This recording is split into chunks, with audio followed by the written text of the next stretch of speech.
This is the Good Neighbor Podcast, the place where local businesses and neighbors come together. Here's your host, Garfield Bowen.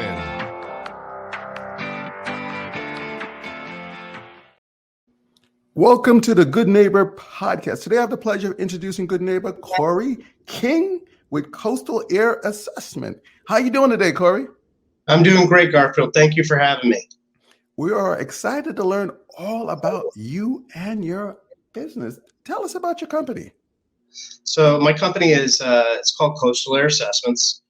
We are a indoor environmental inspection company. So we do everything from coming into homes and looking for damages based on maybe water damages and looking at mold.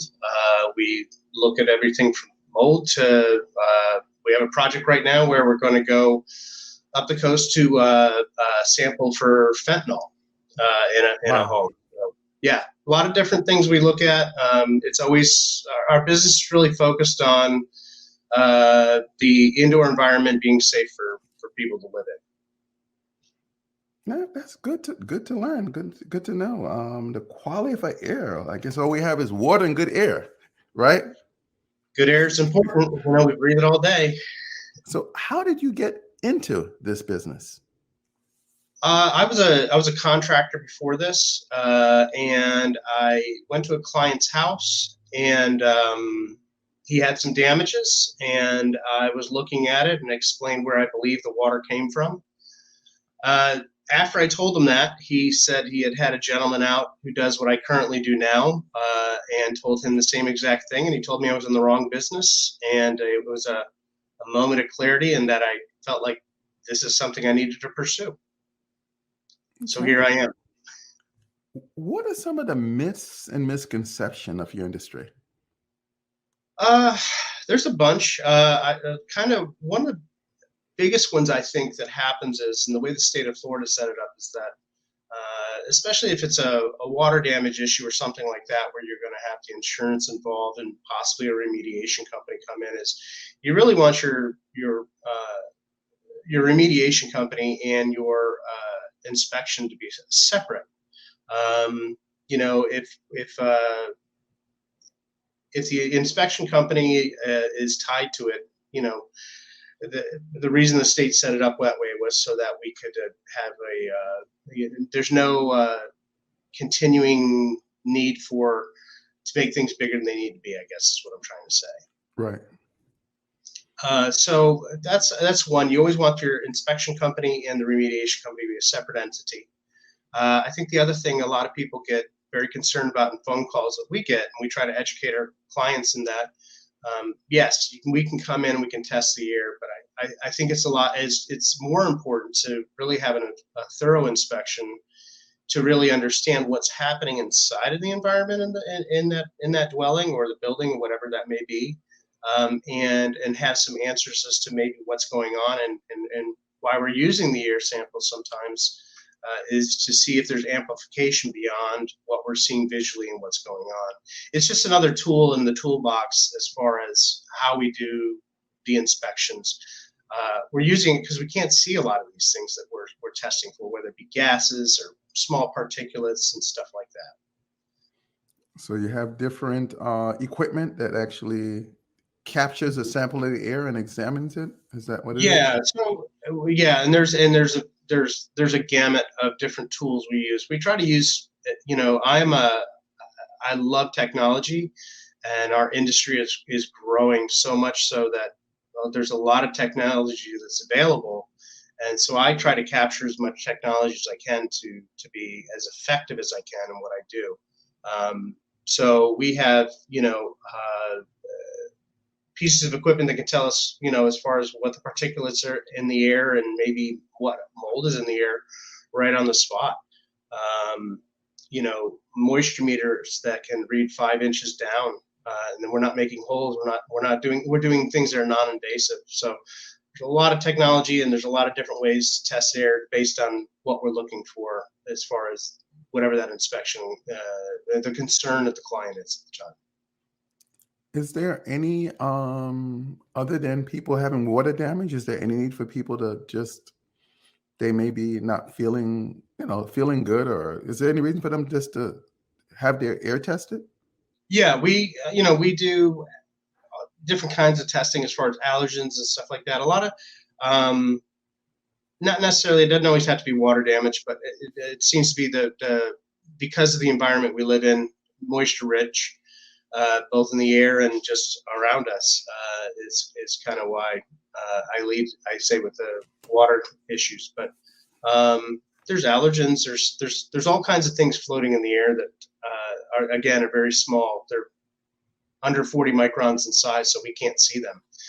And so we have the ability to test for those. And sometimes, we can give you answers as, hey, there might be a large load of this, or there could be a little bit more of that. And we're certainly not doctors. We can't tell you that's why you're sick, but we can give you some answers as to the stuff that's in the air or in that environment so that you can make some decisions and maybe make some changes, or depending on how we do the testing, you can bring to a doctor to say, here's what's going on in the environment I have. Could this be the reason why I'm feeling this way? It's always good to know. It's always good to know. So, Corey, when you're not busy running your business, what do you like to do for fun? Two things. We at our house we do a lot of gardening, and then the project that's mine is I build old cars for fun. I have I don't want to say an obsession, but it's close. I love early Ford cars. When I'm not studying and learning more in my industry, because it's an ever-growing industry, I'm consumed with old Fords. So, and then the third is food. We love good cuisine over here. Okay, so you're a foodie person. Okay, that's good. A little bit. I in a previous life I was a chef. Oh, okay. Yeah. I like to think so too, but people tell me otherwise. I actually went to culinary school. So okay. The goof in our house is my wife's never cooked a meal in the 23 years we've been married. And, when she does cook, my kids kind of look at her like, "Are you sure we can eat this? Because it's not Dad's cooking." Well, she's going to listen to this, so we're not going to talk anymore about you. Listen, let's change gears a little bit. Life often throws us curveballs. Let's talk about one hardship, one struggle, something you went through, and you can look back today and say you're better and stronger because of that. What comes to mind? Honestly, the biggest one we had is when I started this company. I had a flourishing business as a contractor. I kind of went through the training to do everything I needed to do to get into this business, and I shifted gears. And getting this company started was a huge challenge. It was a very uncomfortable place to be in. And we got down to really the nitty gritty of what you really needed to live. And it wasn't just the financial, it was, as far as for me, as pride as a man and everything else, and taking care of the family. And we kind of got down to, like I said, down to the bare bones. And then it just started to take off. And that was a really big challenge. We got really tight. It was pretty close to not being successful. Well, it's until you're tested, you don't really know what you're working with. You see, your love for your family and perseverance and so forth. So it's good to know, and you can always draw on that strength at a later time if you come close that that you're able, Yes. and God willing, if you're able. I want to put you on the spot a little bit. Okay. Sure. I want you to tell our listeners one thing they should remember about coastal air assessments. One thing, honestly, I really truly feel like we had this slogan, and pure air, pure dedication, and we mean it. I kind of gave, like I said, because of the hardship thing, I gave everything away to start this, and I really feel in what we do, we really do get to help people and give them some answers sometimes to things that, listen, we're in people's homes, and it's not always the best situation that we're coming into. So to me, it's a blessing that I'm able to maybe give some answers or maybe tell them things are not as bad as it looks, or, hey, these things are maybe a little bit more than what they should be, and here's some solutions. Always solution based, but I think that's the biggest thing for me. Yeah, it's always better to know than to not know. It's better Yeah. to know. For our listeners that would like more information, what's the best way of them reaching you? So you can always call our office, the office line, 561-400-0929. We have a website, coastalairassessments.com. And we try very hard to get back to everybody and answer as many questions as we can. Olivia, who works in our office, she is very good at answering as many questions as she can within her realm. And if certainly if you have questions beyond that, I'm always accessible, so maybe we can answer some more. We're in a business of helping people, and that's what we try to do.